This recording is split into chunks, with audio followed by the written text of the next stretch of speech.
So we have to like what God likes. We need to want to do His will rather than our own. If He says go to a cross, we should go to a cross. If He says you got to deal with a lot of sickness, poverty, and death, destruction around you, then that's what we have to do. It's like a vision I had that I was at a beach one time, and it's like I was sitting in a lawn chair on the beach, and Jesus was sitting in a lawn chair on the beach, and there was a big storm going on with lightning, and it was dark, and I seen these women weeping, and I looked over, and there was babies drowning in the water, and then I looked over at these people by these fire barrels, like hobos or something, starving. And it kind of shocked me, and I looked at Jesus, and He just said, now it's time to preach and do miracles. So it's like when they get into prodigal son's pig pen, or they come under the judgment of God, some people start to wake up to the truth message, where in times of prosperity, they may be spiritually deaf and spiritually blind to it. Like Jesus said about people from the cross, He said, they don't know what they're doing crucifying me. They're so messed up from sin and confusion and Satan that they want to act wicked and not understand the consequences of it. So when we think of God using wicked governments to punish us, we can think of Babylon, we can think of Egypt. When Israel was wicked, they were handed over to their enemies for slavery or death. But God can help you through it, like He helped Daniel through Babylon slavery, or helped Joseph through Egyptian slavery. So it's like a worldwide Babylon or something, so like a satanic world empire government trying to control the world for Satan. And God allows them to do that. It's not Satan's fault. It's not God's fault. It's wicked people's fault. If they would do what God wants them to do, they could get the blessings from Deuteronomy 28 instead of the punishments from God from Deuteronomy 28.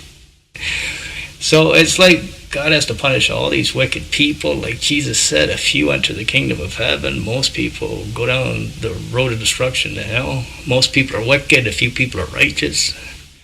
And God has to try to protect the righteous, like Noah on the ark. Well, He punishes the wicked, like people drowning outside the ark. So the future looks like a lot of punishment for a lot of wickedness. Ever since World War II, people have just been getting wickeder and wickeder and wickeder.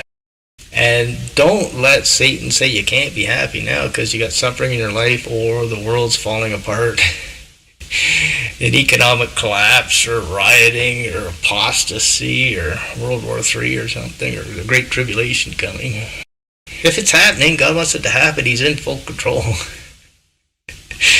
World War I, God was in full control. World War II, God was in full control. World War III, He'll be in full control still. It's like when it says in the scriptures, when Satan comes in like a flood, God raises up a standard of power against him. It's like Moses at the Red Sea. You don't need to see the miracle until you need the miracle. So if I don't need the Red Sea to part to save me from an enemy chasing me, then I don't need to see that yet. If I do need to have the Red Sea parted for me to escape from an Egyptian enemy, then it'll happen. It's like a vision I had. It's just like asking God, what does the future look like, Jesus, and getting an answer back. So I had this vision. I was sitting beside Jesus on a park bench. I asked Him the question, what does the future look like, Jesus? And He said to me, economic collapse, famine, rioting, apostasy, and World War III. And I was kind of frightened by that, or said, that doesn't sound so great a future. But then it turned into a vision of me dancing with Jesus around World War III, and there's people getting shot and tanks and bombs going off. And Jesus just says to me, while we're dancing, don't let it bother you, I control it. And then I felt peace. So it's learning, if you're going to prepare for God's judgments on the wicked, which they're not going to be able to handle, and it's just going to destroy them, because God destroys the wicked. But He helps the righteous out when he's punishing the wicked, like the story of Noah. So we have to try to be like a happy Noah. We've got to be hearing God say to us what we need to do to get prepared for what's coming, and just do what he tells us to do. And trust in him fully to help us through it and bring good out of it for us and make us happy in it. Help us not be bothered by it. God has to punish wicked people. It's all through the Bible, and days of Noah, Sodom and Gomorrah. Israel with Babylon slavery. We're in sort of like a satanic world empire, Babylon, and they're trying to take us into slavery. But you can be like Daniel in slavery or Joseph in slavery. God's with you, helping you through it, bringing good out of it for you.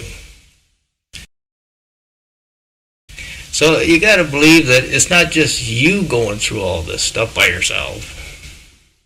You're doing it with Jesus. You're doing it with God, King of the universe. He's in control of the world inside of you. Like Paul said, it's no longer I live, it's Christ who lives in me.